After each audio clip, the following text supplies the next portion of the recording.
Thank you everyone for joining our ANARI webinar. During this webinar, we will hear from the ANARI Working Group Chair along with ANARI experts who will provide a detailed overview of the API, its accompanying SDK, as well as updates from the developers already using the API. First, a couple of housekeeping items. If you have any questions during the presentation, please ask them using the Q&A feature located on your Zoom toolbar at the bottom of your screen. We are recording this webinar and we'll share the link when it is available. At the end of the session, please complete the short survey form to help us better design future events. In today's session, we will hear from the chair of the ANARI Working Group, Jeff Amstutz, who will give an overview of the new ANARI API standard, as well as the latest updates. Following Jeff, we will be joined by John Stone of the University of Illinois, who will present on his experiences with adopting ANARI in existing visualization applications. Then we'll hear from Johannes Gunther from Intel on how to create an ANARI implementation. Following the presentations, we will have an open Q&A session. With that, let's get the webinar started with Jeff Amstutz from NVIDIA and chair of the ANARI Working Group. Jeff? Thanks, Jeff. Again, I want to welcome everyone to today's webinar on ANARI. My talk today will give you a tour of the ANARI API in order to familiarize yourself with what you'll find in the specification. My hope in this talk is to show you some concepts and code to help you better understand ANARI for use in your 3D applications. ANARI is a standard out of the Khronos group, and for those of you who do not know Khronos is an open standards consortium where all companies are welcome and safe to participate in developing open standards for the benefit of everyone. Khronos has a rich history of success in developing a number of standards which push forward 3D computer graphics and parallel computation. ANARI is a new standard focused on interfacing 3D applications with 3D rendering engines. So quickly, let's take a look at how we got to where we are today. ANARI started as an idea that came from a meeting of the SOLAR Consortium, which is a group looking to take ray tracing and bring it to a greater audience of users, especially for physics simulations. At one of their meetings in May of 2019, the idea of creating a rendering standard was born. Shortly after that meeting, a Khronos exploratory group formed in November of that year to find out what interest there was out there in creating such a standard. With finding plenty of interest to move forward, ANARI transitioned into a full working group in March of 2020, where work began on a specification.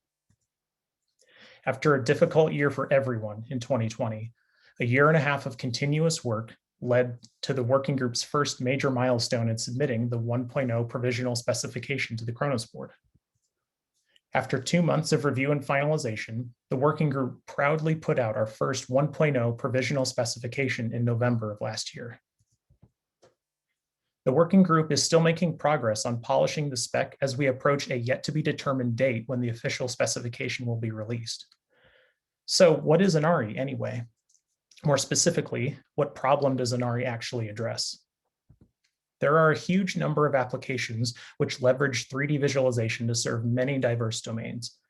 Such applications sometimes write entire 3D rendering engines to serve just their needs, but often this is out of scope of development for such applications. To ease burden of development and offer value to applications, various open source and commercial rendering engines are available to bring state-of-the-art 3D rendering capabilities to bear. The problem is that there exists no standard way for an application with its specific data structures and execution flow to avoid needing to use individually crafted APIs for each of these 3D rendering engines. Often, this means that there may be only one or just a few rendering engines that end up being exposed inside of a 3D visualization app. There's a real cost to developers to need to maintain these integrations, but almost always the innovations that these 3D rendering engines offer are not in the APIs they expose. Instead, their value comes from things like scalability of scenes, beautiful global illumination, realistic materials, or blazing fast speed. There isn't a benefit to doing n different software integrations in order to use a diversity of rendering libraries. It's simply too much of a maintenance burden on application developers. This is where ANARI comes in. ANARI gives both application developers and rendering engine implementers a common way to talk to each other. In other words, ANARI keeps application implementation details out of a rendering engine's concern and keeps rendering engine details out of the application. While various large 3D software projects often contain internal interfaces that may share characteristics with ANARI, the ANARI API is the first attempt I'm aware of to define this as a standalone entity apart from any one particular ecosystem. ANARI is constructed in such a way that it is usable in a diverse set of use cases. Offline, interactive, and real-time applications all use the same API. There is no type of 3D rendering need that is excluded. ANARI is also constructed to let application developers use the infrastructure they already have, such as math libraries. ANARI then also requires very little of API implementers as to not be too intrusive to the value that they deliver in their rendering engine. A core value of ANARI's design is to permit a diversity of implementation decisions when possible.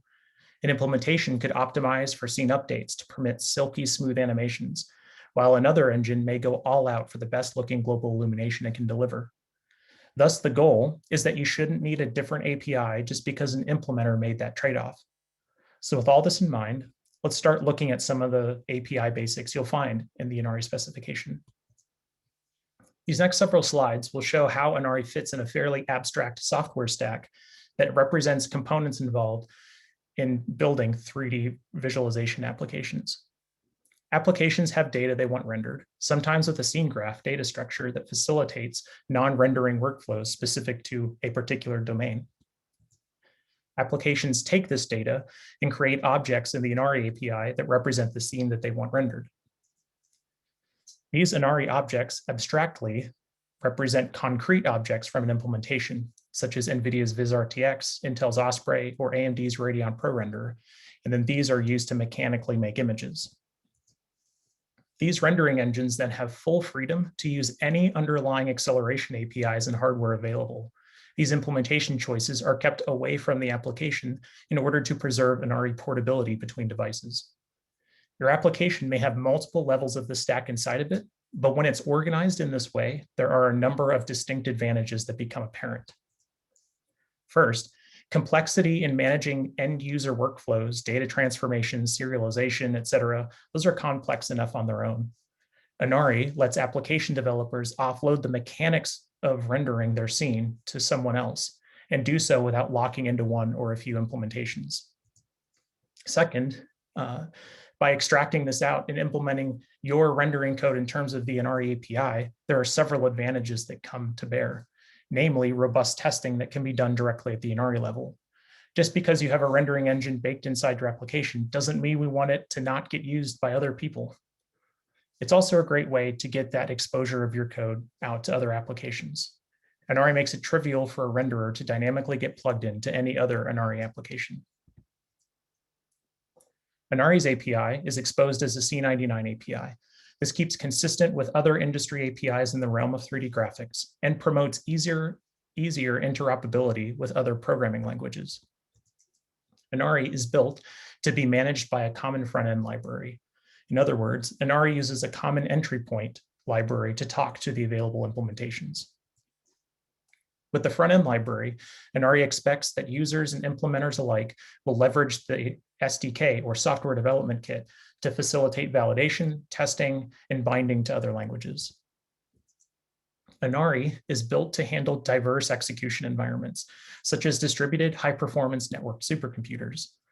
While ANARI is very suitable for the smallest of mobile hardware environments, it also does not need to be changed in order to be used at the largest scales of HPC. To understand this, let's look at an illustration. The most common case is when the application, ANARI, and underlying implementation resources all are encapsulated within a single process. Local rendering is the most typical way we think of using an API like ANARI, but there are others that ANARI enables without the need for different API calls.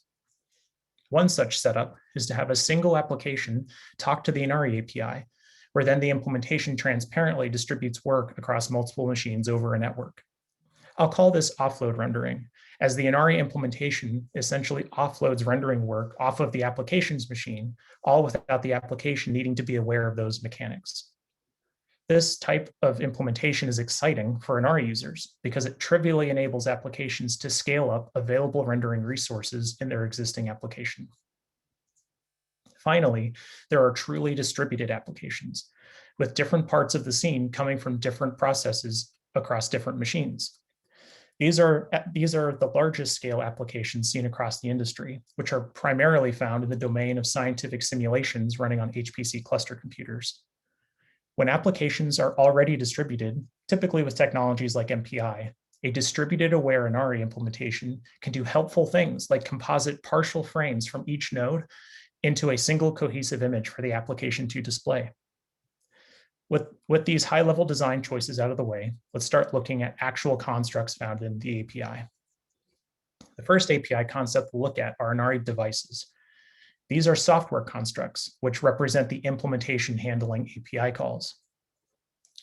The way this looks is that almost all API calls take the device which will handle the API call. This is the first argument you'll see in all code snippets today. You could think of the device as the instance of the 3D engine that the API is talking to, such as VisRTX or Osprey. Inevitably, some features that a device may provide are outside the scope of required features. We call these extensions. Extensions can come in many forms: new object subtypes, new settable parameters or readable properties, API semantics like thread safety, or, in rare occasion, entirely unique API calls. Extensions are broken down into two categories. Core extensions are extensions that are specified by ANARI, but are optional for implementations to provide.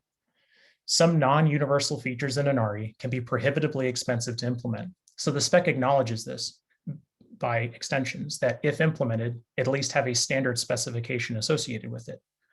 On the other hand, vendor extensions are a way that an implementation delivers very uncommon or very, very new features through the API. Vendor extensions are a great way for an implementer to get experience with a few applications before officially proposing it to be added to the spec.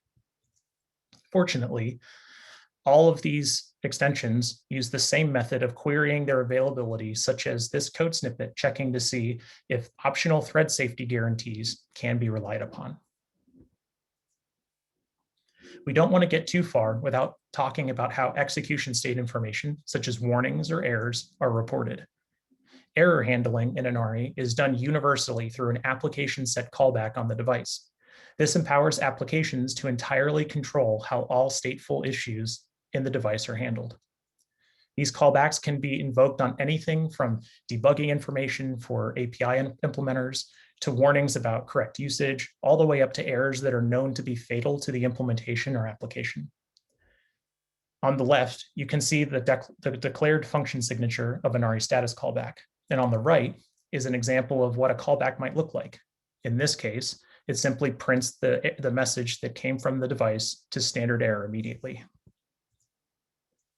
The next core topic to cover are objects themselves, as they are central to how the API is used. Objects are characterized by 4 traits. First, they are represented as an opaque handle. Second, they can be parameterized by values from the application. Third, they can publish properties for the application to observe. And fourth, their lifetime is controlled via reference counting semantics. Objects are what represent the API's actors, or the things that are involved in rendering frames. There are many object types, all with a specific role to fill. We'll briefly look at the full list later on. It's important to note, though, that devices themselves are also objects. All objects, including devices, are created with ANARI new functions. Some objects can be directly constructed, while others have subtypes. Subtypes are identified as strings. As mentioned before, the lifetime of a handle is managed by functions which increment and decrement a reference count, ANARI release and ANARI retain. This reference count is not limited to the application's references, though. Implementations are free to keep objects around still being used by other objects, which may make more sense when we see the full object hierarchy later on. Objects are parameterized with a single API call, ANARI set parameter.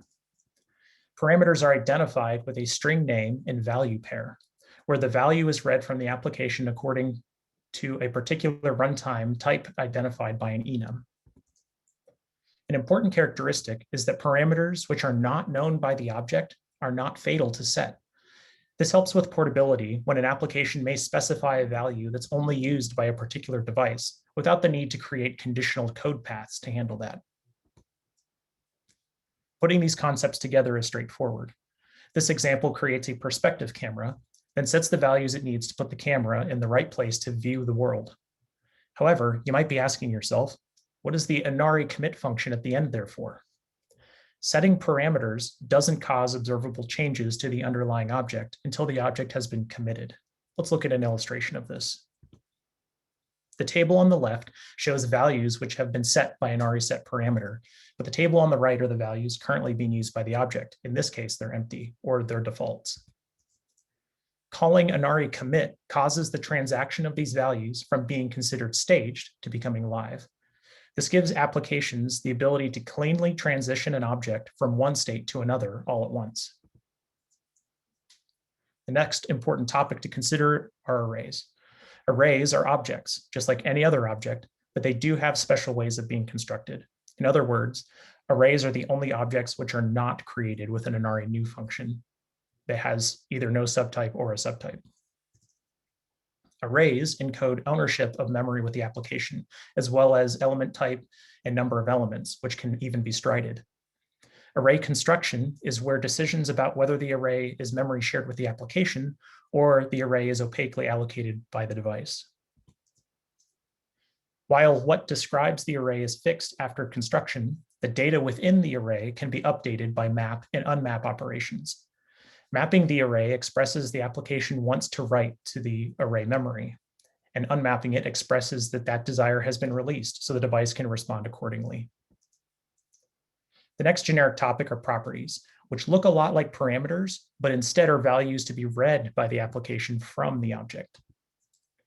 It is important to note that these values are separate from parameters themselves and are really intended to be values that the application cannot really know. In other words, properties and parameters are not intrinsically tied together, despite their function signatures looking very similar. Properties can be queried asynchronously, meaning that expensive to calculate values can be queried in a way that doesn't block the calling application. Here's an example of what it looks like to query the bounding box of the world that was calculated by the device.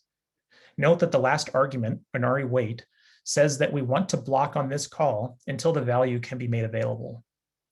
Also note that the function returns whether the value is fetched at all, so applications can cleanly handle when properties are not present for whatever reason. As promised, here's a list of objects which the ANARI API defines. It actually takes up 2 slides. We have everything from objects like the camera, the frame, the renderer, and the world, which are the major players. And then, of course, all of the objects that go into populating the world, groups and instances, geometries, materials, samplers, etc. There's a lot of objects. For the sake of time, I won't read each one of these definitions by themselves. They are all in the specification. Objects are structurally related to one another as direct parameters, or they can be in an array of handles of objects, also then set as a parameter. This diagram doesn't represent all the objects in the API, but I hope that it's helpful to see the big picture of object relationships in ANARI. One very important item is that objects can exist in more than one parent object. For example, a single ANARI light can exist on more than one world, which could ultimately be in more than one frame.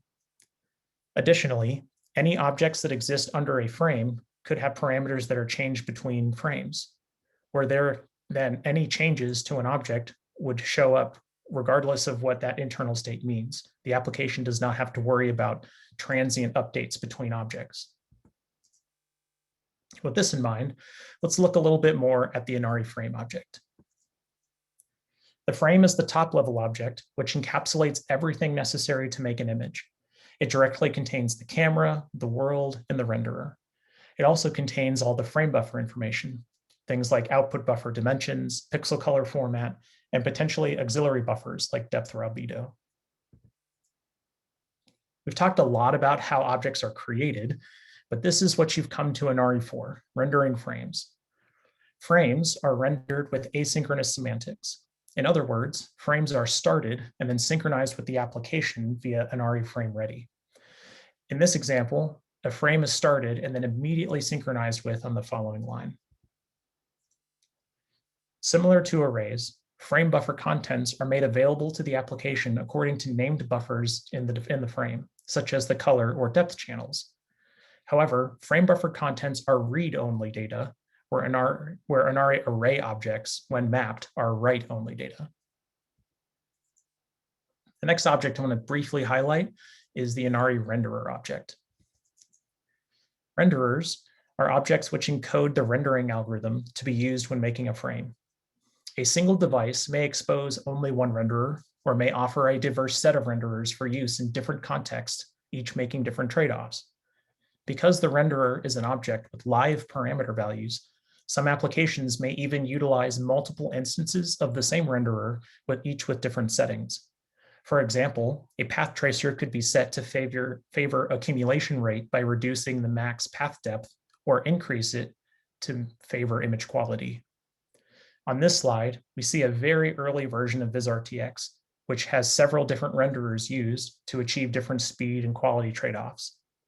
While the ANARI specification doesn't yet have a standard list of what parameters must be available, the API does provide the ability to programmatically query what renderer subtypes exist and what parameters they take. Finally, the last objects that I want to highlight are objects that make up a surface. Surfaces are what bring together two ANARI objects, ANARI geometry and ANARI material. The geometry represents the 3D spatial representation of the surface itself. There are a diverse set of geometry subtypes, but in this example, I'm showing a triangle geometry that comprises a triangle mesh. It is important to note that geometries own any additional metadata that comes with a mesh, where each geometry type defines the topology of information available to associate with it. For example, a triangle geometry can have per vertex or per triangle attributes. Materials encode the appearance information about the 3D surface, which is then parameterized with direct values or with samplers. Samplers encode the plumbing between attributes on a geometry and the inputs to a material, where samplers themselves also may have parameters. For example, an image sampler can be used to directly pull texture coordinates from a named geometry attribute array, and then draw texture samples from that array that it has as a parameter directly, and then input that to the material for evaluation. Then, finally, the ANARI surface that points to both of these child objects represents the fully specified surface to be shown in the scene. It is noteworthy that the renderer chosen ultimately interprets what the material looks like. Some renderers may use approximations of expensive materials for the sake of rendering speed, while others may spend as much time as necessary to get the appearance of the surface as exact as possible. This flexibility reduces the amount of object changes necessary to enable multiple workflows in a single application working on a single world. An application may want to show an object differently when doing a sculpting operation compared to when doing a final frame rendering pass. So there's a lot of other objects we could talk about, but that's what the specification's for. To wrap up, I just want to make sure to hammer home this point that I think the important takeaway is that ANARI is a way for 3D applications to generically talk to 3D rendering engines, while still preserving the unique traits and benefits that a 3D engine wants to deliver to applications. ANARI makes it fun and easy to use a diversity of rendering engines, even concurrently at the same time. So that's all I have. So now I want to give over control to John Stone from the University of Illinois for his presentation. Thanks everyone.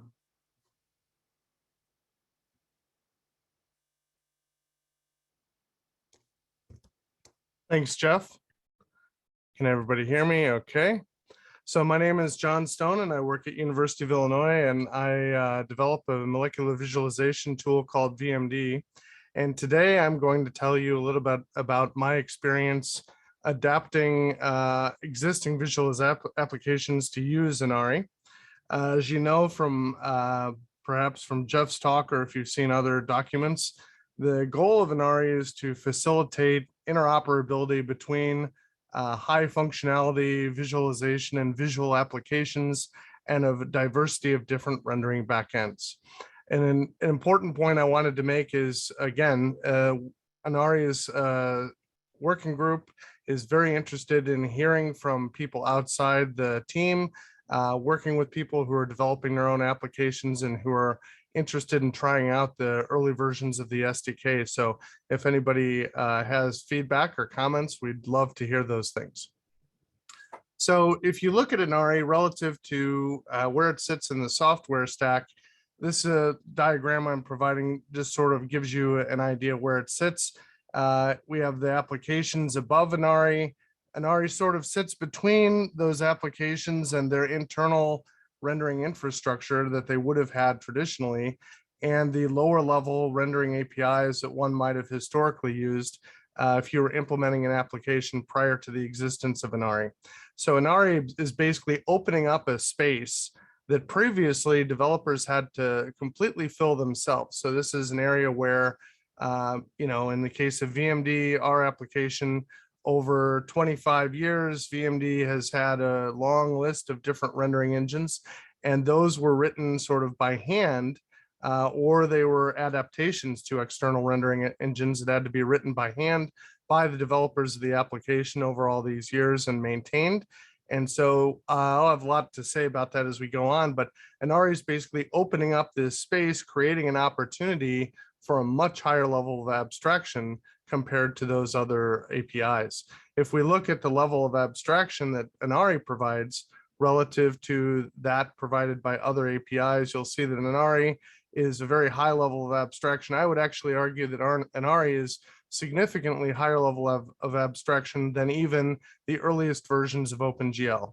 Even an application that uses OpenGL 1.x, even the old fixed function APIs, as easy as they were to use with immediate mode and everything else, they still required the developer to get into the deep low-level mechanics of rasterization. And so even though it was a very easy API to use, and a lot of people use it in courses and so on today as a result of that, even that required a significant amount of work. And as you got interested in things like performance, the amount of time and energy involved went up drastically.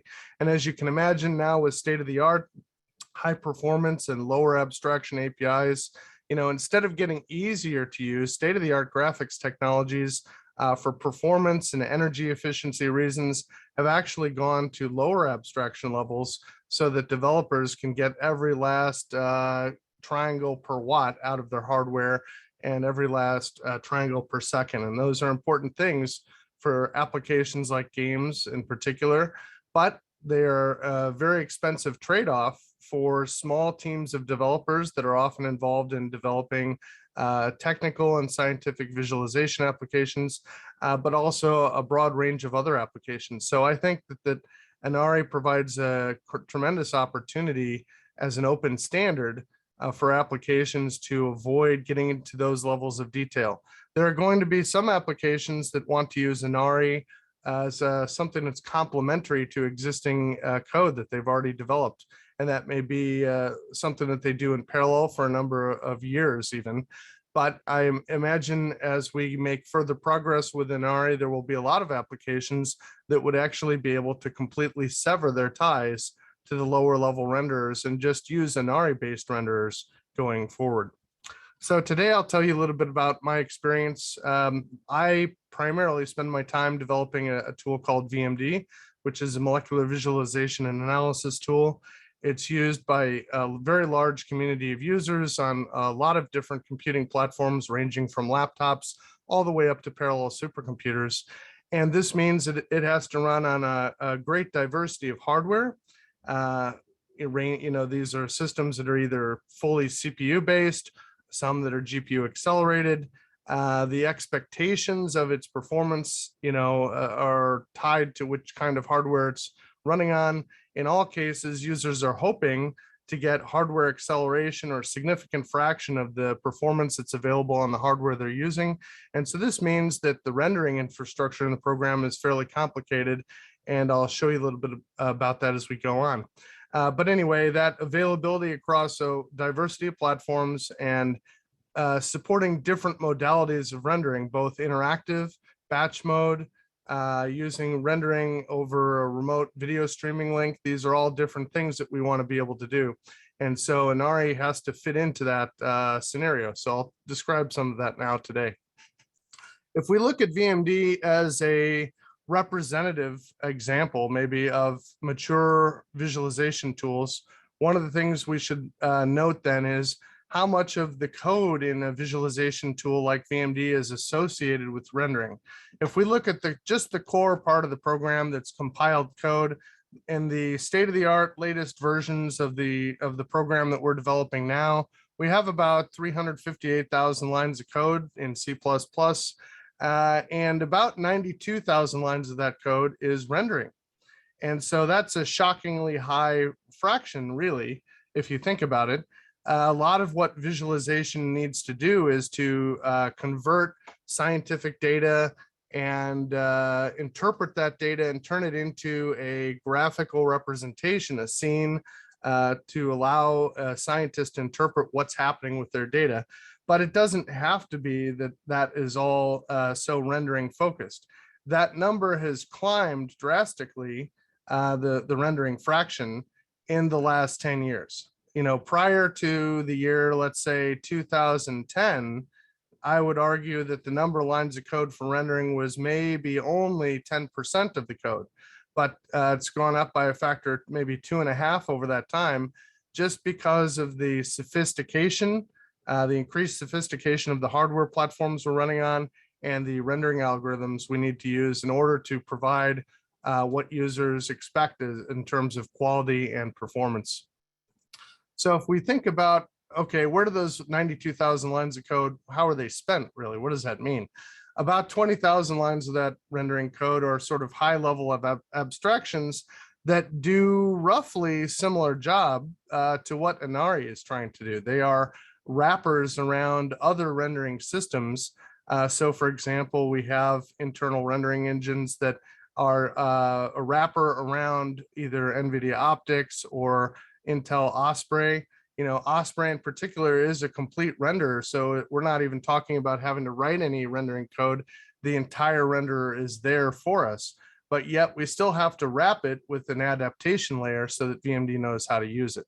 And the other two, you know, if we look at the remaining part of those rendering lines of code, the other 72,000 are, you know, completely custom rendering code, our own optics renders, our own OpenGL renders and EGL renders of various types and flavors. And so all that code, to develop and maintain that code, requires tremendous specialized expertise. And that's sort of a barrier. You know, if you're a domain scientist wanting to write visualization code for your custom simulation, if you were going to start today and want to develop a new visualization tool, being up against the wall to develop this kind of code is a tremendous barrier. It'll prevent people from developing tools like VMD. So we need to make that barrier easier to overcome. And by making the rendering part of it go away, then a much larger community of people can be involved in productively improving visualization tools. They don't all have to be rendering experts. If we look at how VMD was built, because it exists over a long time, you know, going back 25 years, it has a long history of adaptation to support a variety of different renders. And one of the schemes that it uses to do that is a C++ class hierarchy. The original versions of VMD were actually written in IRIS-GL, and of course, over time that was adapted to OpenGL in the late 90s. And then we've gone on to support a diversity of other OpenGL-based interactive rendering and a very large number of batch or offline renders. And so these things were done using this use of C++ subclassing. And this scheme has allowed us to achieve this diversity. And the code, you know, this is where a large part of that 20,000 lines of very high level code goes, is into stuff like this. This is a layer of code that, had we had ANARI, I would argue that the majority of the code would look more like this at worst, you know, in the worst case, and we wouldn't have the other 70,000 lines of code at all, maybe. And I would say that then, instead of having so many different display device subclasses like the 22 you see here in the offline case, we would have a much smaller number. If we look at how those subclasses work, in the offline case, this is what the structure of the visualization program looks like this. We basically convert molecular data structures, we interpret their meaning, we draw molecular geometry at a very high level in a scene graph that's part of the program's design itself. That's sort of above the level of something like ANARI. And then it gets turned into what we call a display list, which is essentially the rendering input that we give to something like ANARI or Osprey or these other renderers. And that's still pretty high level. And what's nice is this is actually well suited to the abstraction level that ANARI is providing.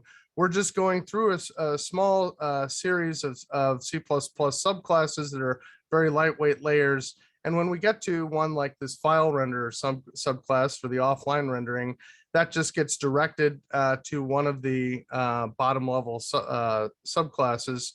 And what those end up doing then is they hide the differences between the backend renders. So for example, if a backend renderer doesn't implement something that we need, like let's say it isn't able to provide spheres as a built-in primitive, then we have a scheme in one of the top level superclasses that if a renderer doesn't provide spheres for itself, VMD will actually generate a triangulated sphere, for example, or cones, cylinders, etc.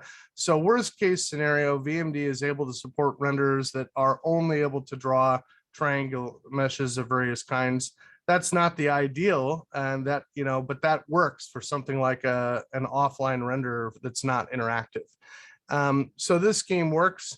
This provides an easy way for us to wire something like ANARI into the system and develop the feature utilization incrementally. And so this is in fact what I did when we started developing early versions of ANARI APIs and backend renderers and trying things out and giving feedback on our experiences. I basically started by putting ANARI in as one of these offline renderer subclasses. This sort of abstraction layer is something, I think is useful. So other, visualization applications might use something like this to ease their transition. When we, for example, revised VMD away from IrisGL to OpenGL, this scheme was one of the early stages we used to bridge the gap between the two APIs. Of course, it has performance limitations, but it works very well for offline stuff. This is a great way for somebody to incrementally build up support for something like ANARI, though. And the one area that, a layer like this can't really hide, and that's something that Jeff alluded to in his presentation, is there are going to be some differences in how different renderers and rendering algorithms even treat shading and material properties. A more sophisticated renderer that makes different trade-offs is going to give us a slightly different look than a different renderer using a more simplified model. And these are differences that, when we're making difficult performance trade-offs, if we're shooting for 90 frames per second rendering speeds for, say, VR HMD, that's a very different performance restriction or requirement than for offline renderers. And so we might very well welcome a simple shading model that skips over subsurface scattering if we're after that high frame rate. But on the other hand, if we're going for your more Hollywood quality offline rendering scheme, we may very well demand a more physically correct render, or we may want a higher quality treatment of things like transparency and things like that. So these are things to keep in mind. We don't expect that every ANARI backend is going to give exactly the same results. So we have to be open-minded about that. And it's not a bad thing. It's actually an opportunity. It means that we can, as application developers, take advantage of this for our own purposes. So implementing this in VMD was, I have to say, it was incredibly straightforward. Not everybody else would have the same experience. In our case, it was very easy because we had this existing class hierarchy that makes it easy to adapt new renders, and we could do this in incremental steps. One of the things that was a weakness in VMD is VMD has an internal scheme for doing instancing of geometry But because not very many of the outboard renderers that we'd supported historically had support for this, it's a part of the API in our little wrapper classes here that is lacking in technology. And so actually what ANARI is able to do is better than what VMD understood how to do. And so this is an area where I have to actually go improve VMD's mentality about how to do geometric instancing to better exploit some of the hardware features that ANARI is going to take advantage of.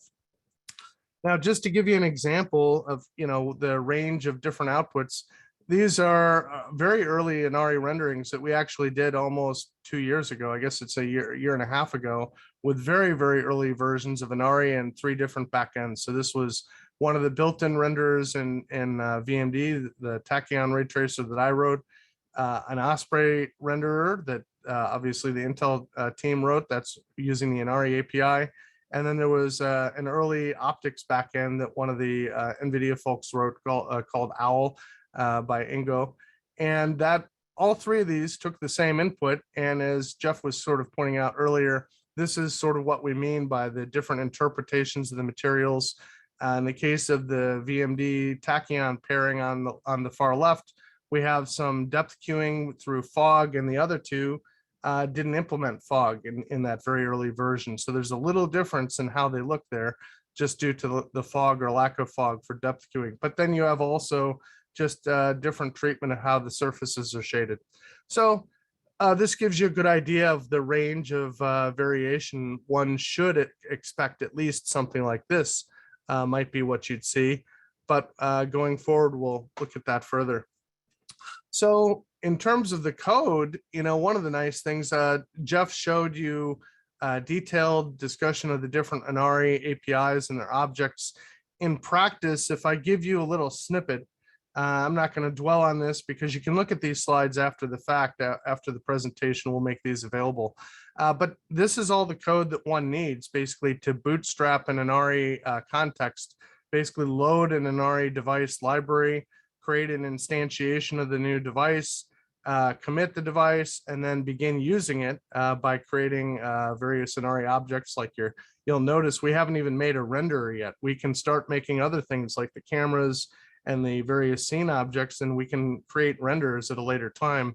That's sort of what Jeff was talking about earlier, where you can have multiple render objects with different attributes and properties set or parameters set if you wanted to render things in a different way just by switching which renderer you're submitting to.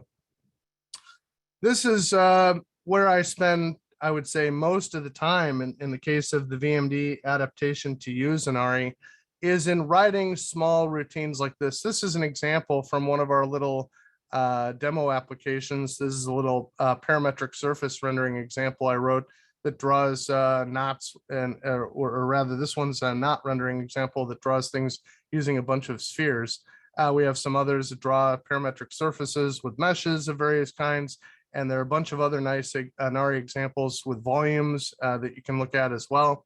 What I wanted to show here is the nice thing about the ANARI API, and as Jeff worked through all the details of the different ANARI objects and subtypes, you get accustomed to a particular pattern, and that pattern is basically the creation of a new geometry type. And so here we create a sphere.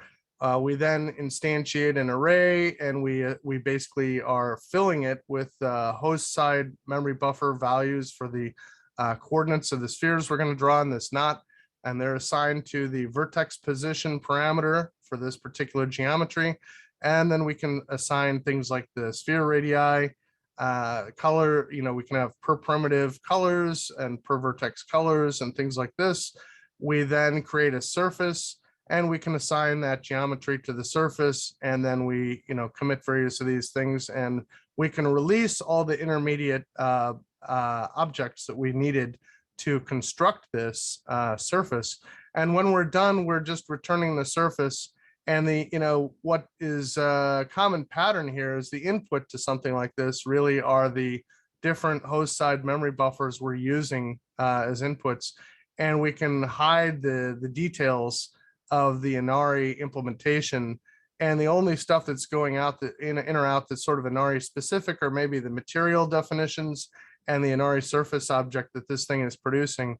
And I can very easily go write 25 of these for very specific combinations of geometric primitives and their different buffer arrangements, memory packing schemes, and so on as they exist in VMD. And then I just have to go write one of these little helper routines for each of those combinations. And so that's essentially how I went about adapting VMD to support Inari. There's just a multiplicity of these things. As I described earlier, they happen to be implemented as C++ class hierarchy, subclass methods, virtual methods that implement one of the geometric combinations. And when we implement another one, then fewer and fewer cases are being emulated. So the more complete my virtual method table is getting in the Inari implementation in VMD, then the more performant it's going to be, and the fewer fallback code paths are being used to render the same VMD scene. And so basically, that's the approach. So this is maybe the most interesting slide as far as what I would say to an application developer. I would advise coming up with schemes to sort of wrap the Inari code that you're going to write into small chunks that follow a repeating pattern like this, where you have maybe a simple set of fixed inputs, various memory buffers, and then the Inari specific objects that you're sending as input and collecting as output. And that makes it very easy to do this over and over and over for however many combinations of scene content you need to create. Going into, finishing up the scene and actually rendering it again, I'm not going to dwell on this one for very long. You can look at this later, but it doesn't take very much. Once you've produced your surfaces, you can assign those to the world, and you can instantiate a renderer if you haven't already. And as Jeff described, you assign basically the renderer and its very other properties like the frame buffer and all types and all this, and the world. You assign all these things to the frame, and then you can call Inari render frame with the frame object and just wait for that to complete. And you can basically continue running that in a loop, and it will continue accumulating samples in the case of renderers that are doing stochastic samples like ray tracers. And so it's very easy to do this. So you've seen maybe just in my 3 code slides, something like 80% of the Inari code that required to write a whole program. And the only stuff I skipped completely was the boring, knot equations or parametric surface equations that one would use to actually generate coordinates and so on. So that's all it takes. I think it's pretty straightforward. I'll get into some details about, debugging and all this in a few minutes, but I just wanted to then talk about fully interactive rendering. Inari is just as good at fully interactive rendering as it is at offline or batch rendering. The issues, of course, are that we have a very different performance expectation, and and we need to typically combine Inari with some display code using either OpenGL or some other GUI API to get things actually displayed on the screen. And so here we can't really fall back on sort of emulation schemes like we had with the offline rendering code paths. So in this case, I didn't get to doing this stuff until I had enough of the Inari code working that I had a pretty good fraction of the VMD scene geometry being handled. And then I could actually start playing with this. So after we had things like spheres and triangle meshes working, there was enough there that we could actually start doing interactive ray tracing using Inari. Doing this with Inari, again, it's far, far simpler than with other APIs. I think what's most interesting as far as how it relates to Inari is with Inari, since you don't have direct low-level control over everything, more of your time and energy is spent paying attention to how and when you touch various Inari objects, when you do your Inari object updates, when you release or destroy something. And Jeff gave a number of great examples for schemes where you can have multiple worlds, multiple renders, many objects, and some of them can be shared among different trees, things like this. So there are ways of doing that with ANARI. The trick then is to teach the application to do the best job of exploiting those opportunities. And so ANARI is making all these different performance maintenance opportunities available. And it's just the application's job to make sure it doesn't do things that are unwise. The same would have been true if we had written 100% custom renderer. There's really no difference, but with ANARI, it's just done at such a high level, you just have to pay more attention to treatment of these objects. So if we look at how that is implemented in a code like VMD, we end up with this scenario where we have the same ANARI backend now is got pipes both from an interactive driver that's tied off of the windowed OpenGL window, as well as the batch mode scheme. And so at this point, then it's communicating in a more complex pattern where the interactive OpenGL code is being shared with the ANARI. And so they're basically taking the ANARI frame buffer output is now being drawn to the windowed OpenGL window. And so then there's a issue of composability, which is something that we'll talk about in a second. So integrating ANARI into VMD, I would say, we needed all of these key geometry subtypes to get good performance, particularly in the fully interactive case. We're there for basically 90% of what a tool like VMD needs. There are a few corner cases that are out there where we don't have a custom geometric primitive, but I think that that's not that important, and there are ways around that by triangulating things ourselves in a few cases. And I also expect that ANARI will continue to progress, and new features will exist in future versions. I think maybe the most interesting area for ANARI from where we stand now as a provisional spec is how things like material properties continue to evolve. We've got basic material properties support nailed down now, but there are a lot of opportunities out there to exploit what other working groups and other standards are doing, and we'll just have to see where that goes, how much of those things end up as core features or as vendor extensions.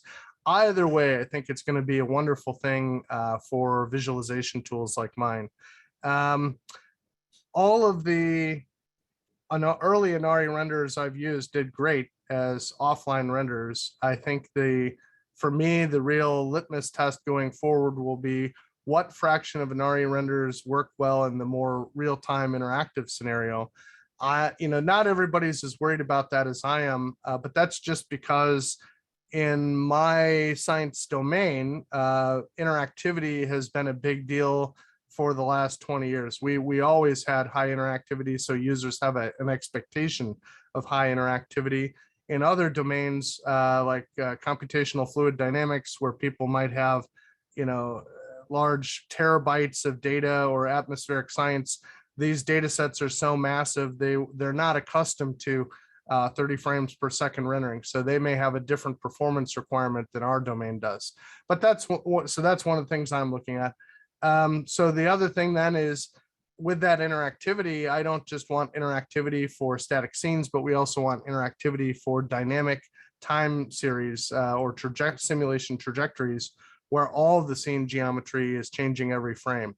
And that's a pretty complicated topic, so I'll leave that off for today, but that's maybe one of the areas where the use of the advanced object management that Jeff was describing starts to become very important. I would say that my experience with integrating VMD, VMD and ANARI were very composable. ANARI in general doesn't really have any trouble composing with whatever your application is already using. The one exception to that might be OpenGL. OpenGL being an old API, going back so many decades, we have this issue of its minimalistic support for threads, and the need for being aware of context sharing and things like this. This is a little bit complicated. So ANARI devices that are based on OpenGL, you have to be aware that there will be some hooks there that you'll need to use to manage your sharing or creation of separate OpenGL context, so that if you're using OpenGL in your application and a backend is using it, they just have to watch out for stepping on each other.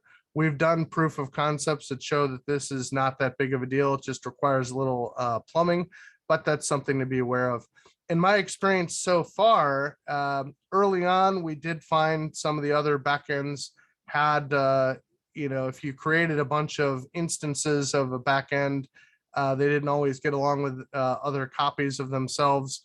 That's not really an issue now, at least in the last 6 months or so. I think all the backends I've used based on things like Intel's Embry, Osprey, CUDA, and Optics, and so on, because they do better with context management, mostly they just work. So even if the application was already using its own internal implementation of those things, they don't seem to conflict. So that's really good news. And for me in particular, because I already had use of all the things on that list in VMD independent of ANARI. So that means I don't have to worry about the composability of these ANARI backends with what's already in VMD. There are interesting opportunities with ANARI to make use of special features. One of the nice things that ANARI's got is so-called name tags that let you assign application content labels, to parts of the scene and the ANARI objects, and they will then show up in scene graph with tools or renderers or visualization front ends that know how to use those things. And one of the cases we used this in was with the ANARI USD backend to allow basically those tags to show up in external renderer tools. So for example, if I use the ANARI backend for USD to link a live running VMD into a live running NVIDIA Omniverse, scientists can basically click a few buttons, click render in VMD, and it will show up in the live running Omniverse, and they can look at it in Omniverse. And what you'll see then is, if you look at the right hand side of this window, all the different labels assigned using those name tags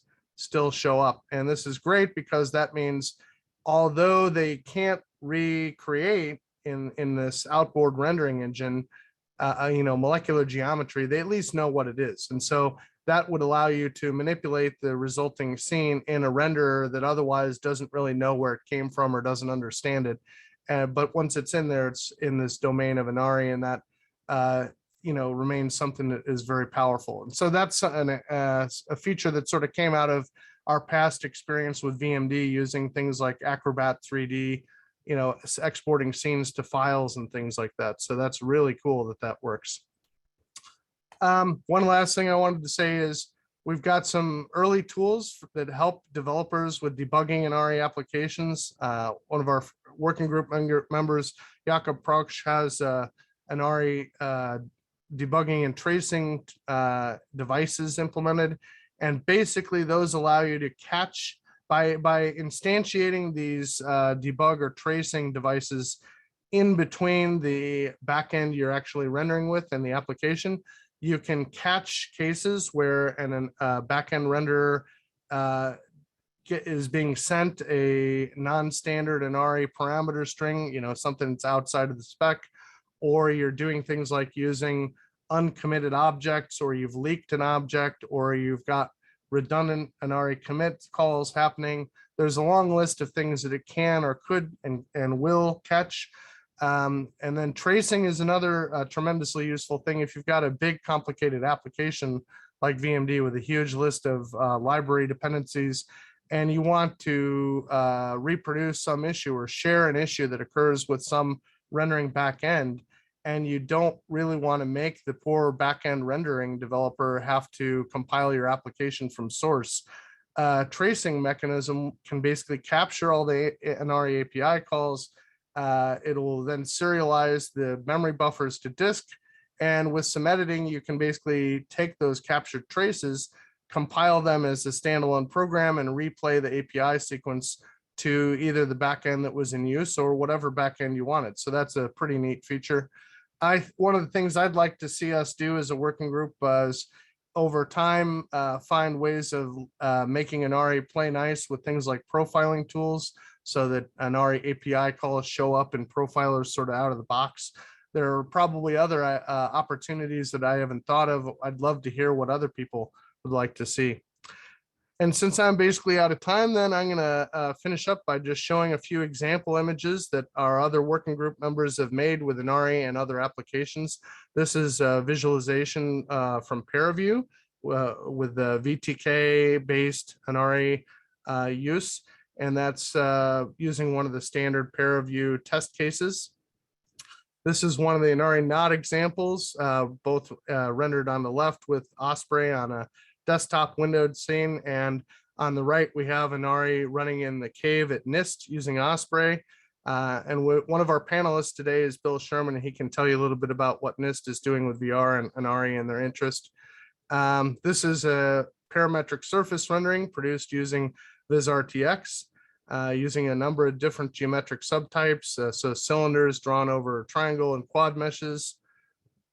And this is a distributed memory MPI-based volume rendering produced using the VisRTX backend with IST image compositing. And my colleague, Kevin Griffin, who's in the panel today, can probably say a few things about distributed memory compositing and so on as well. And last but not least, I want to point out, because we would be remiss if we didn't do so, ANARI isn't just for visualization applications or science only. It is very general purpose. It does have all of your conventional texturing and so on, so you can render more your Hollywood or I would say maybe visual scenes as well, not just visualization. So anything you wanted to do with ANARI is quite possible. And it just becomes a question of the material systems that are available in the renders that you want to use, can they get the results you're after? And with that, I think I'll turn over to my colleague Johannes Gunther from Intel, and he is going to tell you how you can create your own ANARI implementation. Yeah, thanks, John. Good morning, good afternoon, good evening, and welcome to my talk to how create an ANARI implementation. And actually today I realized the title is wrong, so because it's in singular, and actually I will speak about two implementations, and our all hope is that yeah, with the techniques you learn, or in general with the interest, that many more backends and implementations of ANARI are in the world and are created. So the talk itself is split up in two halves. So the first one will cover the SDK, which you will need for creating your own rendering backend, and what is on utilities and other goodies inside of the SDK that can be used. And the second part is about a translation layer, how basically we put Osprey behind the ANARI API. So first, let's come to the front-end library. So, and you see throughout the presentation, just for your reference later, in blue, I have highlighted the place basically within the SDK or other code snippets. And with the gray color, there's a reference to the relevant section of the API. And the front-end library is handled in section 2.2 to get the references and the links for follow-up later. Yeah, the ANARI front-end library is in the center of everything. It's a central hub that routes and communicates and is the arbiter for the applications on the one hand and the backends and the implementations on the other hand. And this talk, the first two talks we have had about ANARI itself and how applications talk to the API, and this will be the behind the scenes talk of the implementations. And I will show lots of code snippets. So basically, it's a deeper dive and developer to developer talk. So the one part of the front end is API.cpp, which basically implements all the API calls that make up ANARI and that are described in the specification. It's a translation or the dispatch basically that routes then the API calls from the applications to the selected backends. And one of the API calls that is the entry point or the central starting point is ANARI load library that is used to actually bring in the backends and create them, find them, dynamically loading the implementations to be accessible for further use. That is implemented by the front-end library, so you don't have to care for a back-end implementer. But then the next, larger part, that is the job of the backend. And for one is all the API calls that are related to library handling or that just are needed for libraries. So that is calls you see here like the get device subtypes. So for object introspection that just depend on the library. And how this is actually implemented in the API is, as you see here, it's just forwarding basically the API call to the appropriate library that was given as an argument. So the opaque object handles we hand out are in reality object pointers that get casted, and then the appropriate and matching functions get called from that library. Similarly, the second large fraction of the API is acting on devices. And like that, you have, for example, here the call ANARI new light that just takes the first argument, the device, and forwards call to that. And this is how the front-end library dispatches the API calls. So that means the first large section deals about the library, and you see here it's the definition of that is in library.h, and that part of the SDK basically gives you several macros to export function symbols, because that is how the library dispatch is implemented internally. That the API calls dealing with library functions are basically dynamically loaded symbols that ANARI will then call. And to facilitate that, these macros are handed for your use. So for example, the init function, when the library is in the backend is first loaded by ANARI, an optional call is for any initialization topics. So setting up internal data structures can be done there. Then there are all the introspection functions. And for each API call, again, there is an dedicated symbol that needs to be present in the library that implements an backend. Then there are further calls deal related to libraries like modules and so on. And last not least, the library is there to create the main object for most of the API calls, which is the device. So ANARI new device basically is routed here to this function that needs to be implemented. Coming to the device. So that actually is an different implementation mechanism. And I think we will go back in the working group and in the SDK and maybe change the way that the library works, because exporting of all C functions is probably not the safest and the most elegant way. So because the device does it much nicer, basically, because in device.h you have an abstract base class defined, and all of the device or API functions that work on a device are pure virtual functions there. So basically all what you need to do as an implementer is deriving from that device class and implement the functions.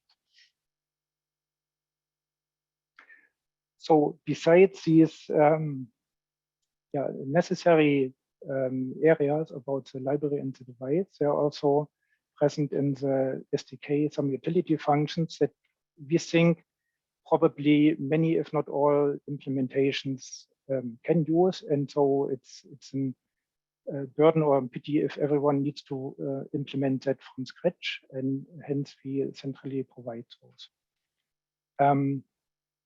As you may remember from the first talk, basically all the objects in ANARI are reference counted to track the lifetime.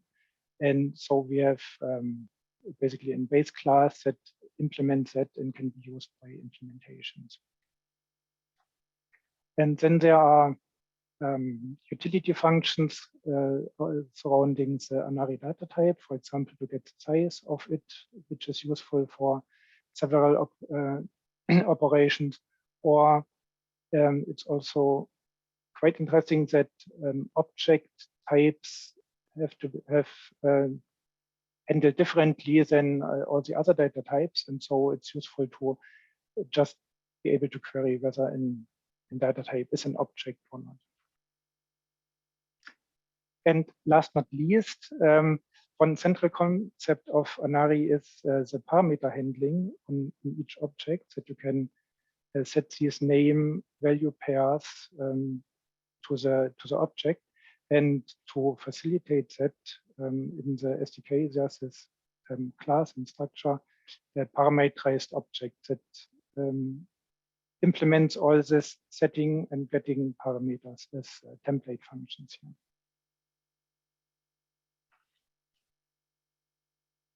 So, and putting this all together in the SDK, there's also an example backend that uses the mechanisms I described earlier, which is present in under the examples folder. And so what the first thing that the backend device does is exactly using these macros of library.h to export the functions that are necessary for library handling. So just as an example here, the initialization function basically says hello load. Okay, here I'm the example library, but nothing specific. For the ANARI new device creation function, basically creates an instance of the example device class and returns that after casting it to ANARI device, because as you remember, actually all most of the handles are pointers actually to the objects. And then the example device class itself, then as I mentioned earlier, derives from the device class, from the API abstract base class, also from the ref counted object and from parameterized object to create the device itself. And then all the API functions are basically implemented.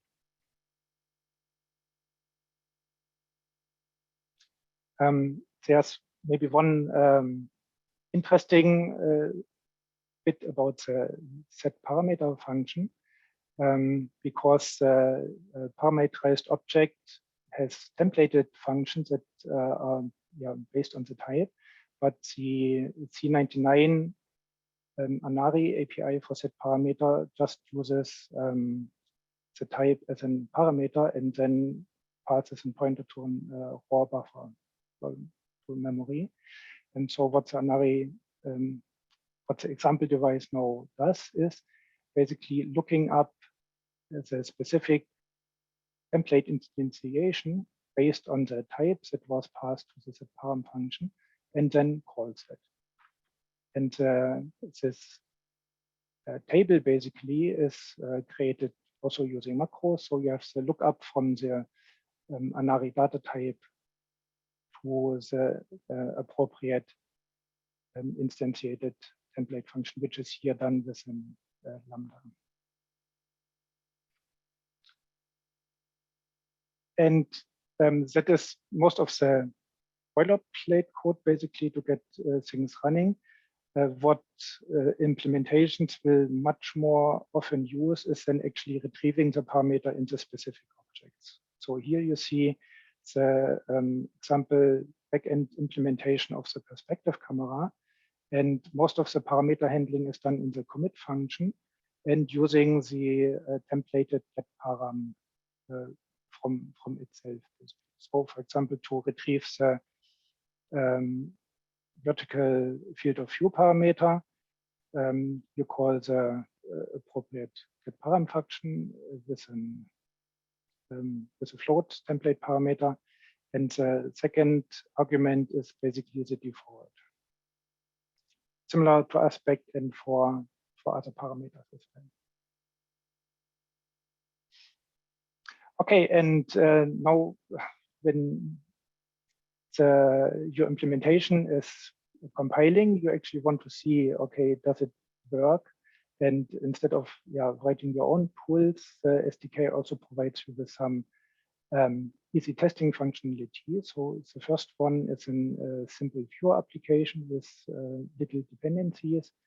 And there you can cycle through different example scenes that utilize different objects and geometry types, volume types from the ANARI API, and you can also change some parameter. Because often it's much more insightful when you can interact with your renderer and see how it reacts on changes and just viewing it from different angles. That is for interactive viewing and debugging. And the same scenes that can be shown with a viewer are also provided with regression testing applications, which just renders all the different example scenes in an offline process. So that is useful, for example, for continuous integration tests. And we actually expect that this will evolve much further. So here speaking of the conformance testing, and that this is just in start here with a couple of different scenes.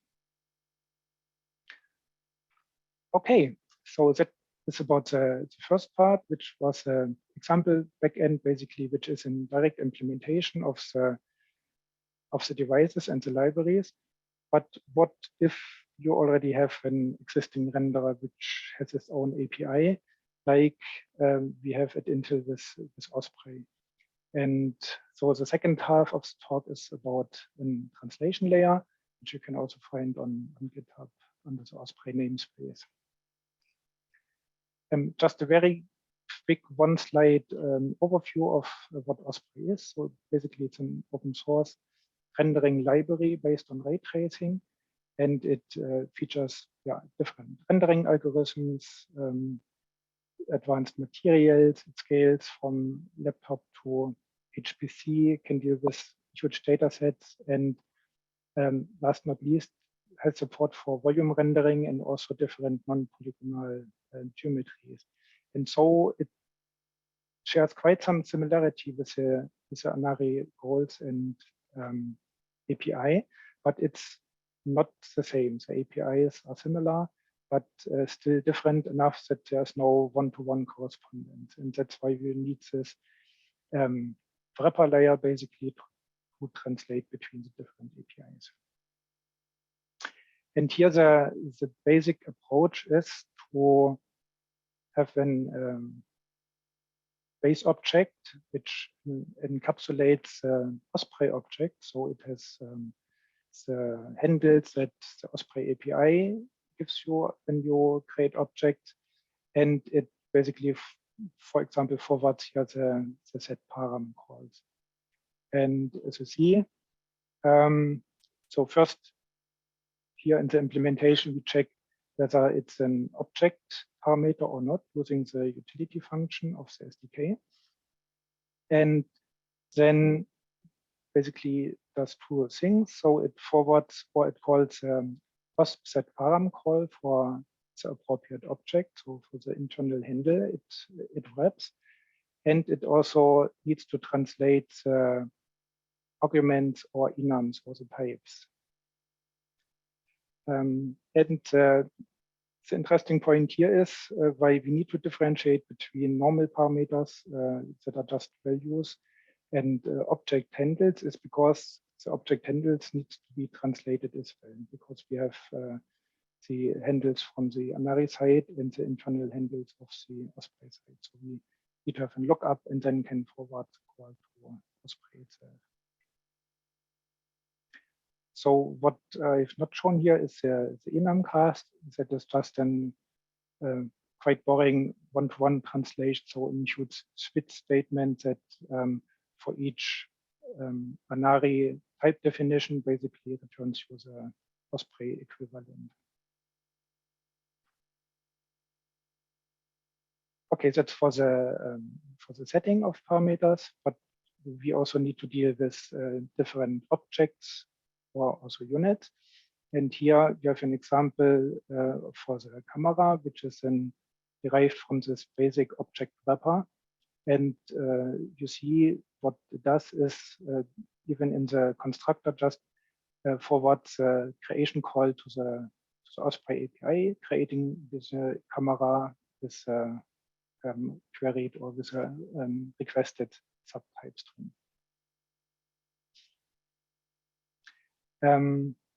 That is for the object itself. But then we realize, okay, some of the parameter names are different from ANARI and from Osprey on the camera. So we just have different if statements checking, for example, the image region of the ANARI side on the camera is a box parameter, which encapsulates the start and the end in one parameter, and we need to split this up into the image start and image end parameters that Osprey supports. This is then done this object set param, which then also converts in the generic parameters like types and so on. Different example is a field of view, because care needs to be taken also that units could be different. So also ANARI and Osprey cameras use the same parameter. The unit is different. So Osprey uses degrees internally, and ANARI field of view parameter is defined in radian. So we need to convert that before we can forward the parameter value to Osprey. And for the other parameters that are not handled, especially, it can just be forwarded one-to-one because we know they are equivalent. Okay, that is the basic approach. From creating this wrapper, I want to also share some experiences and hints. So one is doing lazy and sorted commits. So as it turns out, ANARI has a much looser requirement of the commit semantics basically than Osprey has. So ANARI, you just say commit on this local object means the parameter should take effect. Whereas Osprey internally in the commit creates potentially not just the parameter transaction, but does reprocessing, for example, building in BVH. And so it is for Osprey to work correctly, commits need to be in the correct order, and also it's the right place basically. And what the ANARI wrapper does here is just collecting all the commits internally in a list, and then during API calls that need a valid state like render frame or query functions, then this list is sorted. That lower level API objects are committed first in a lazy fashion. The second interesting part or discovery was to think about where to implement a certain feature in the wrapper or maybe in Osprey itself. And one occurrence was, for example, that from on the ANARI side, all the objects can be created without extra parameters except arrays. And then all the parameters are passed with a set param. And some objects on the Osprey side did not have this feature. For example, the geometric model needed to have the geometry already passed in on the creation time. And so when I first tried to basically implement this in the wrapper, I tried to do that lazily to basically remember all the parameters and then just in the commit create the actually Osprey object. But this turned out to be rather difficult and also not fully correct in the end. And so it was much easier to have that required functionality and implement that in Osprey itself than to implement it in the wrapper. And of course, I just want to mention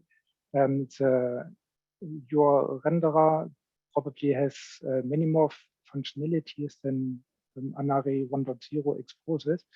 And there's always a possibility to create vendor extensions to have your special geometry object or advanced materials exposed as vendor extensions. Okay, that was for the main part of Osprey. At the end of the talk, I want to quickly highlight some implementation details about MPI distributed rendering. So Osprey itself features an MPI offload device to not only do the rendering on a single node, but distribute this with message passing in a cluster. And this is already possible with ANARI itself by using certain environment variables. Here, just saying that the MPI module from Osprey should be loaded, and the default device should be the MPI offload device when running ANARI applications. And then starting the application, the ANARI application with MPI run, what actually happens is that in this example, 3 copies of the application are running. And when the MPI offload device kicks in and initializes MPI, basically these copies become ranks in the end. So the application rank and then all further ranks and copies will become the worker rank. And now what the MPI offload device needs to do is basically forwarding or distributing the command and data. And this is done via queues from the application rank to the worker rank. It's a little bit similar to GPU command queuing, but on a different level, because basically what we do is forwarding and wrapping API calls. So quite similar to the debug and trace device that John mentioned. And when ANARI render frame is called, basically the implementation of Osprey performs tiled rendering. So it distributes a pixel to the ranks and worker ranks that are available. And in the end, the rendering result is gathered on the first worker rank, composited, and then sent back to the main application rank. And this is all transparent behind the ANARI API and Osprey API. Okay, that concludes my talk. Thank you for listening.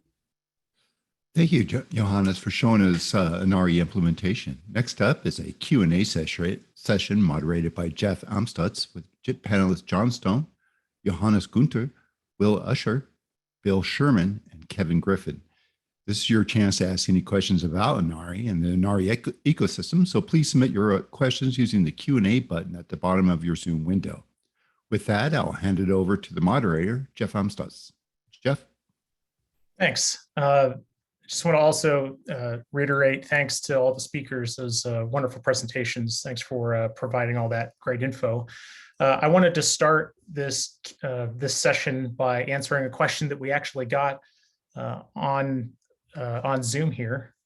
We have a question that says, a bit of a high level, also devil's advocate question, but the the asker is worried about that ANARI may just become the 11th renderer in the list of renderers that VMD had. So it was viewed as an adjacent tool or an adjacent backend. So what does the working group plan to do to incentivize that that doesn't happen? So I guess maybe if you could start with that, John. What do you view VMD's future with ANARI? Do you plan on keeping that list as long as it is? Yeah, the question is valid. I mean, to be fair, that's the way every new renderer always starts.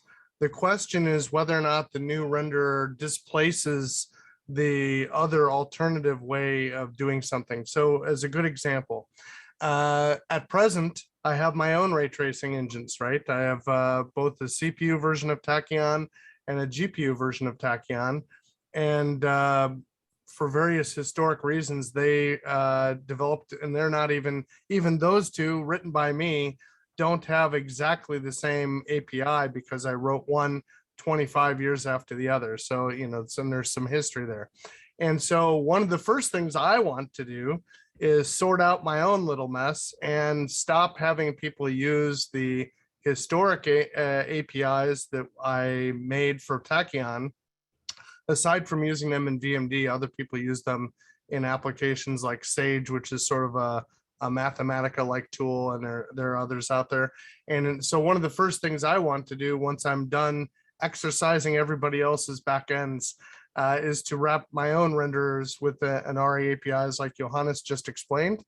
And then I would basically disuse the old rendering interfaces for the ones I wrote. That would be my own first goal. And I guarantee you, I will go the entire distance with that because I have control over everything. And so anything that I think is a loose end, I will expose as a vendor extension, right? So if I feel like, okay, for various historic reasons, I need to support this old Tachyon / VMD specific material because people like it or whatever, and I can't just make that go away.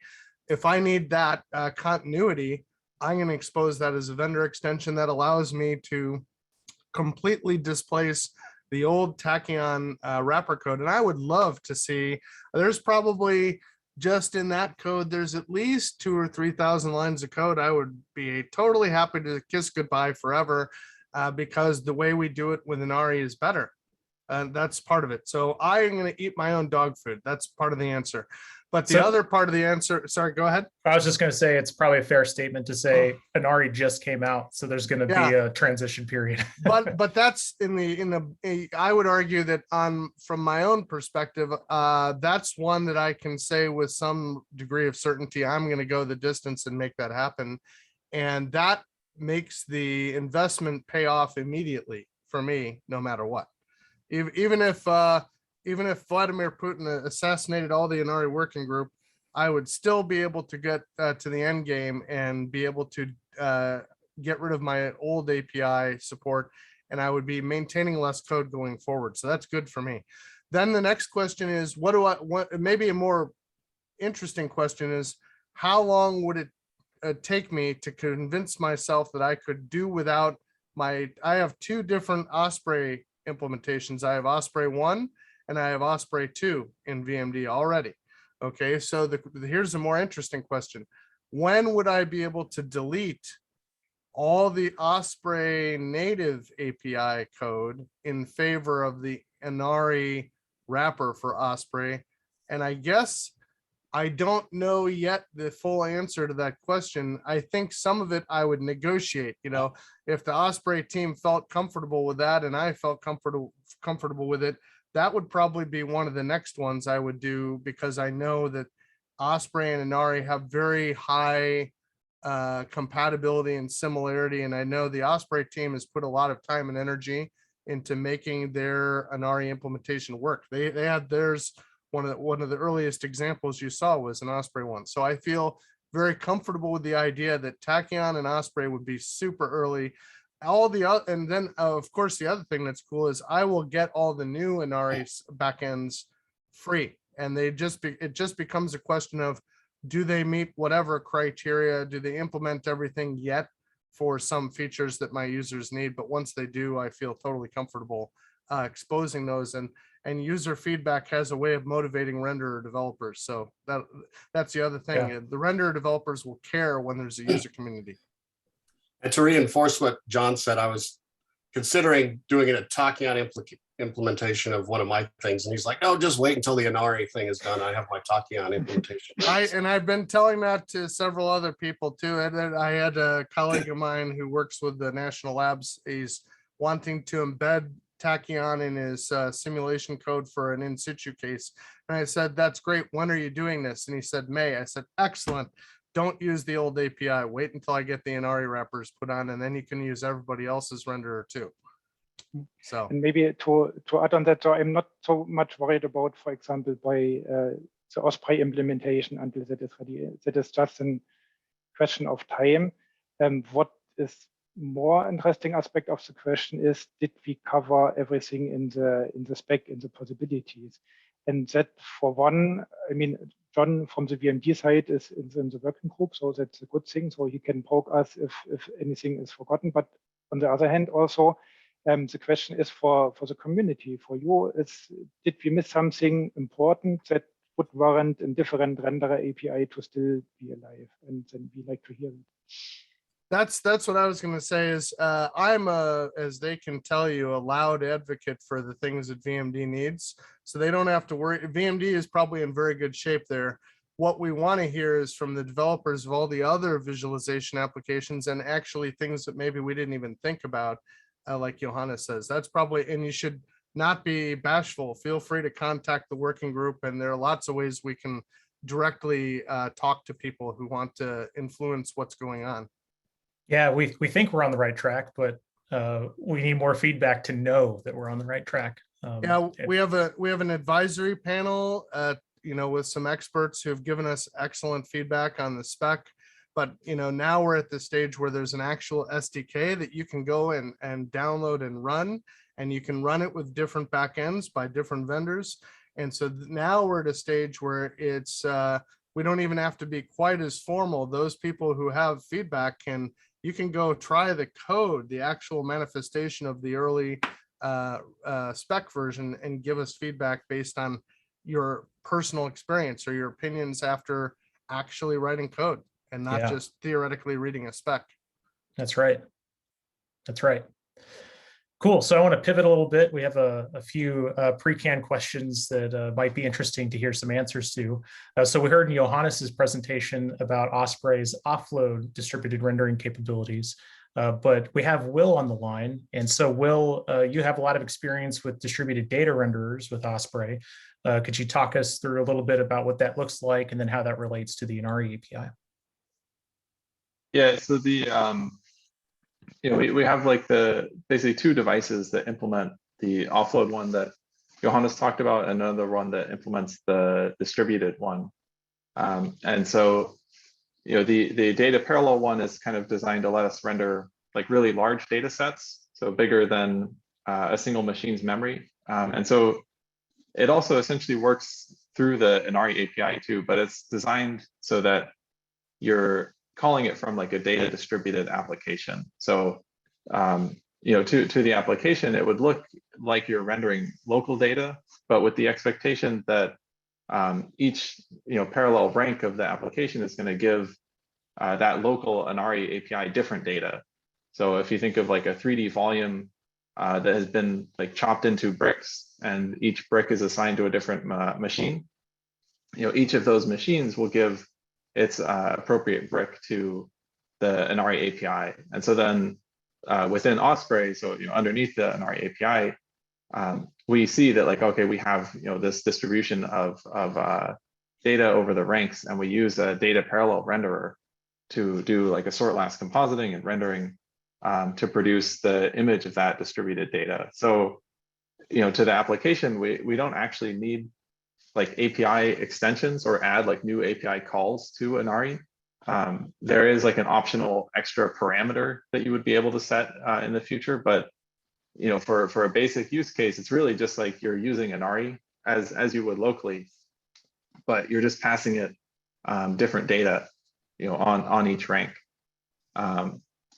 And so that's actually kind of the only thing that differs for the distributed case. And I saw it too, like John mentioned, like the visit integration. I don't know if Kevin wants to comment some too on how the distributed part works there too. That would be interesting.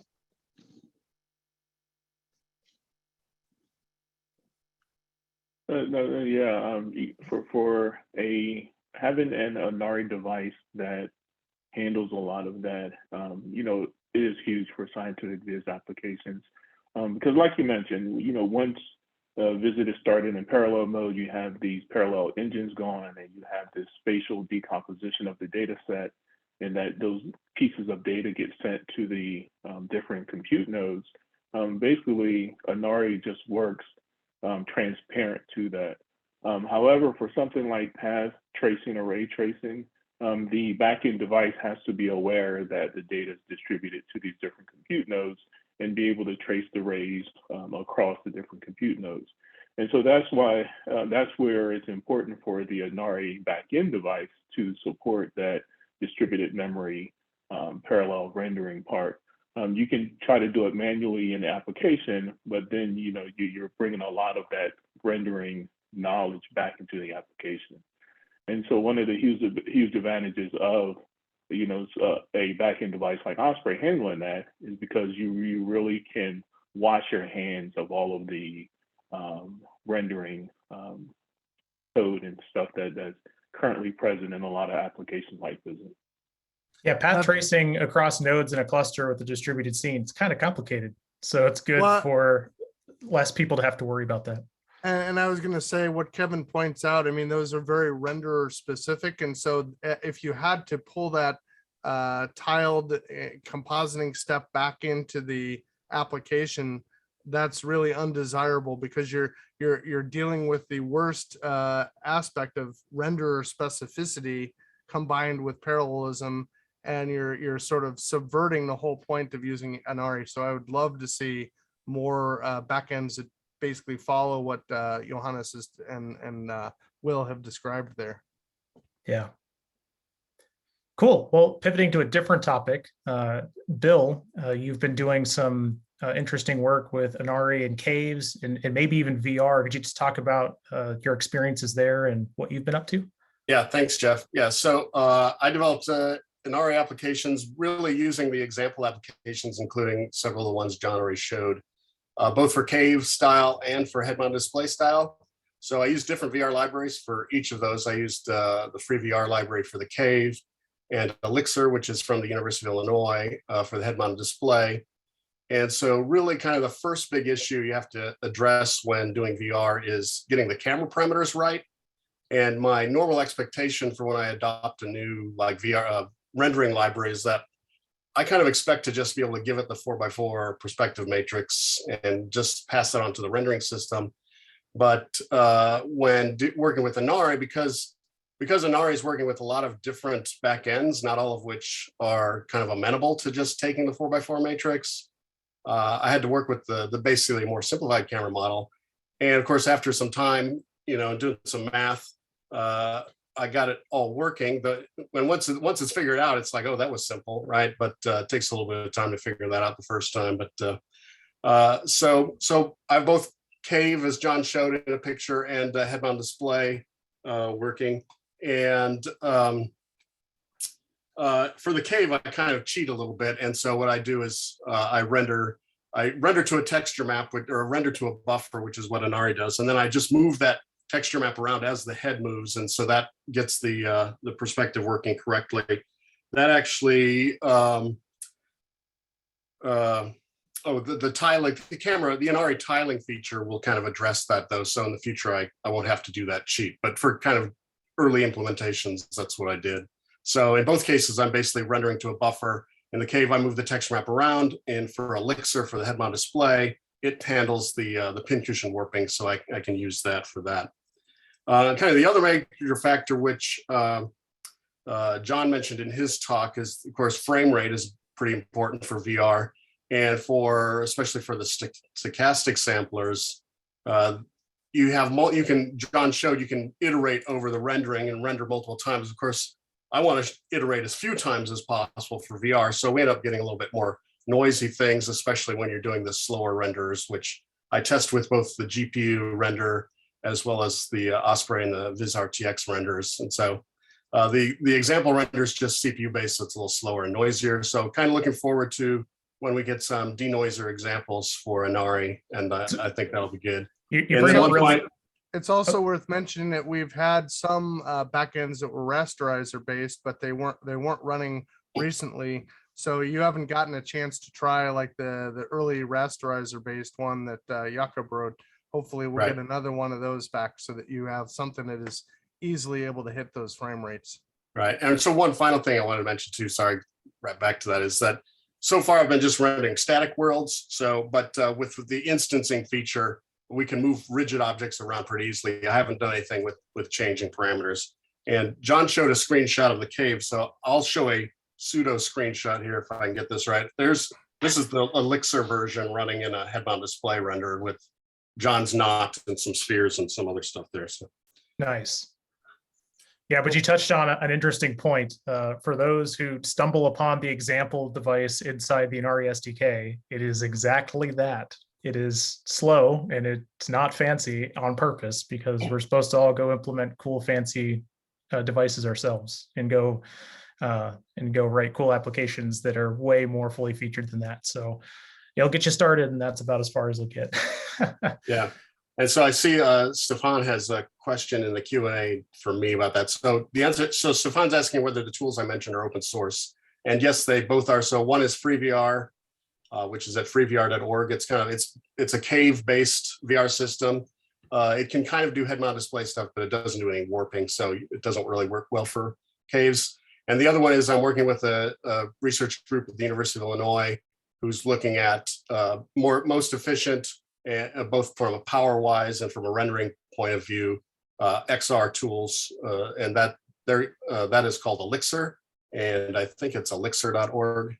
Mohammed in the or Huzaifa in the group can post that if I'm wrong, but yes, I'm using open source tools.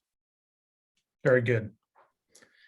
Cool. So a different question that we have lined up here is kind of related to what your experiences were, Bill, in kind of figuring out how to do stuff. We have a question of how well do we think ANARI is suited for introductory graphics classes? Is it at fitting the same niche as like old style GL? Where does it fit in the world of education and exploring computer graphics? This is for anyone to answer. I would say, I was thinking about that a lot actually, because in surveying what's out there, I did a lot of reading of papers and things like this. And in particular, when I had to go dig up the code so I could implement ray quadrilateral intersections, which I didn't actually implement in Tachyon before, but now for ANARI, I've had to add them. I, of course, went through a lot of people's course notes on the internet, and I saw lots of classes being taught with old OpenGL 1.0 stuff. And I thought, wow, ANARI really has a huge opportunity to displace all of that stuff, at least unless somebody is trying to learn minutia of rasterization. And my feeling would be for a first computer graphics course, something like ANARI seems like a much better fit actually than any of what I've seen before. And it's certainly easier to get into even than Shader Toy or whatever. So I think we have a huge opportunity there. And I think similarly, I would expect there's an opportunity for lots of open source projects. I think you made a lot of good points in your talk, Jeff, where they need to do rendering, but they're not rendering experts. I think ANARI is perfect for a lot of those things. Yeah, because I think that the purpose is to actually hide all the rendering complexity. So you just have to deal with a higher level object hierarchy, for example. And in that sense, I would say it's not perfect for computer graphics students that actually want to know how to implement a renderer, unless you look in the open source implementations, for example. Right. So it's like with OpenGL, you can draw lines, but you don't learn how to implement the Bresenham algorithm. So it's different kind of things here. Yeah, but it's a good introduction to transforms and the math and those things before you get into rolling your own. What I was going to also say is it's a way of being able to survey what's out there. You know, I was thinking, imagine if you wanted a first year student to hear about path tracing and they could go play with one very quickly and understand about stochastic sampling and noise and start to see how statistics and machine learning algorithms are related to computer graphics going forward. And, you know, what, depending on what their interests are, that can lead them toward any number of things. I think it'd be super cool to see something like Pete Shirley's write a ray tracer in a weekend, but have that extend that one step further and put an ANARI wrapper around it. You know, that would be pretty cool. Yeah, you could probably implement a usable subset of the API very quickly. Man, that sounds like a great resource. And yeah, if you're a computer graphics student watching this on YouTube or are here live, a really cool thing would be to take the renderer maybe you wrote at school and figure out how to get it plumbed into the ANARI API. So then you could like watch your renderer be the main rendering engine for an application. That could be a really fun thing to do. Yeah, and so one of the things I was thinking when Johannes mentioned, you know, whether you want to teach computer graphics or not, is when I'm teaching virtual reality classes, you know, I don't want to teach the low-level computer graphics stuff. I want to get right into the interaction. So if I can jump right in and have just models that they can play with, and then if they look nice, right? I mean, everybody likes their stuff to look nice, and you can kind of get that for free if you're just put, you know, a nice ray tracing backend on there. Yeah, totally. Yeah. You know, and intro classes aren't meant to be a standalone class that's going to teach the entirety of computer graphics. When it's combined with other more advanced courses, I think, you know, ANARI plays a good role in that introductory type course setting. Absolutely. Cool. So we're getting kind of close. We have 9 minutes left till our scheduled completion time. So there's a couple of questions that I hope that all of us can chime in on. One being, what excites you about what's next for the ANARI working group? What do you think's coming up that gets you excited about what? Because we're just getting started. I mentioned denoising. I can't wait till we get some denoising there. So. Yeah. That's Distributed actually rendering one. back end. Yeah. Okay. Go ahead, Jan. I wanted to say, so we needed to put several topics on hold for 1.0 because they are huge and was not well defined. And so once that is done, we will come back, and image processing or post-processing with denoiser, that is one of the topics. And I think other topics where we are pretty thin is, for example, the material definitions. We have very basic materials, and so working on more types, defining more types on the materials, and maybe also on the volume side, that is definitely one of the next steps. Yeah, to be clear on that, it's not that there's any material a rendering engine can't expose, but it's the Wild West then. You kind of get whatever you get. And we want to, as a working group, see if we can coalesce onto a nice set of materials that everyone can depend on in the core. Because right now, Osprey has a bunch of materials that are outside, that are vendor extensions that are great, and you can go use them today. But it's, as you said, so it's much stronger if this is part of the standard, because then the applications can rely on, and also it helps the implementers to basically nail down the details, what to implement and whatnot. Absolutely. Right, and you've been, Johannes, you've looked at what some of the other Khronos groups like GLTF and others are doing. So just to make people aware, we are paying attention to the needs of some of the other working groups and the other standards, and that's going to pollinate some of the ideas that we're working on in the ANARI working group. Yeah, so one thing that I think, I can't remember if it was John or Jeff mentioned it. So Jakob, who's also in the working group, developed a debugging tool that's just coming online, and I just got it compiled myself this morning. So I've been trying to debug stuff. Hot off the presses. That's right. There is a question in the chat too. It's not one that I probably would answer, so I'll let. Yeah, I just want to make sure Kevin or Will have a chance to talk about what they're excited about coming up next. the distributed memory backends, I'm really looking forward to that. I think that's going to be very important in the scientific viz space because these data sets are huge, and alleviating the application developer from those nuances of that distributed rendering is going to be huge.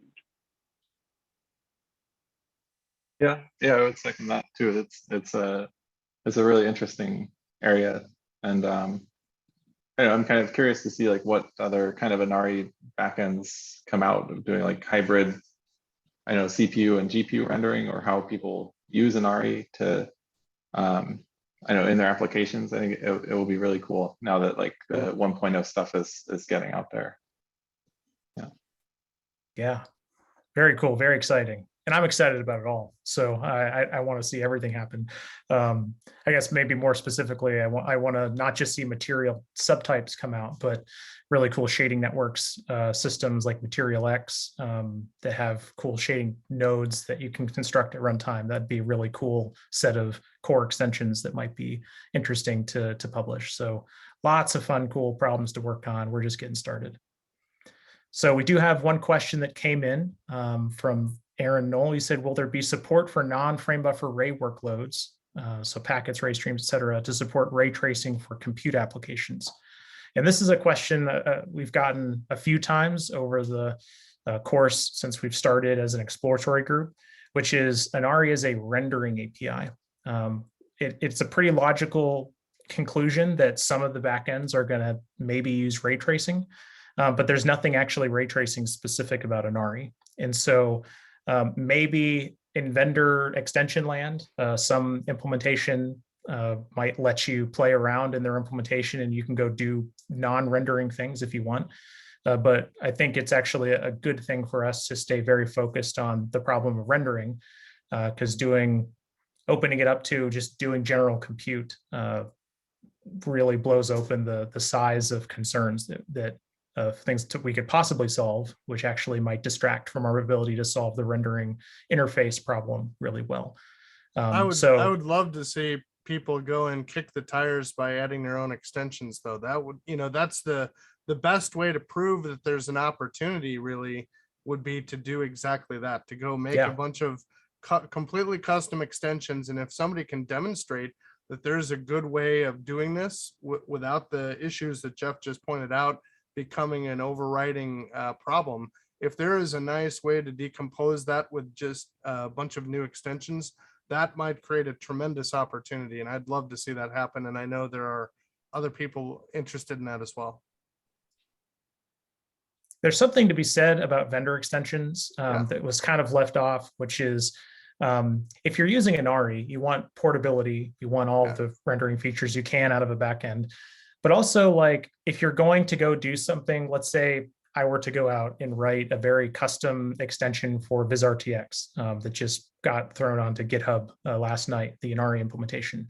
Let's say that gives you the ability to write extensions. If someone goes and writes a VizRTX specific extension and their app will only work with VizRTX, you still have reused concepts you're familiar with that are portable to get there. So it's not like there was an entirely new API you had to reach for. It was actually one that's very familiar, portable, and has a well-defined specification, and then maybe a piece or two you had to add on top of that. So even in use cases where you actually are avoiding portability because you want to target a particular backend, like ANARI still is a good thing to at least codify and solidify the portable parts of the problem you're solving. Like, you don't need to reinvent the world hierarchy if you just want to do a custom renderer. So yeah, I think there's some interesting opportunity there. I think that's a great example. That was sort of what I alluded to in my VMD case with my own custom renderers. The shared or the common surface area of the API is then 99%. And if I have to use 1% has got some vendor specific or hack of my own for Tachyon, then I've still leveraged 99% as identical code. And that is still for me a huge win, versus I would much rather do that even than maintain the old APIs that I even wrote myself. So yeah. Well, very good. We are at the end of our Q&A time. Thanks everyone. Thanks for the questions. Thanks for the panelists. for providing great answers. It was a great discussion. So Jeff Phillips, I'll hand it over to you to wrap us up. Thanks, Jeff. And thank you to all our presenters and panelists today. We greatly appreciate your time and effort in making this webinar success. And thank you to our attendees for joining us. We hope you enjoyed the webinar. As a reminder, a recording of this presentation along with the slides will be available on the Khronos Group website, and a direct link will be sent to you in a follow-up email.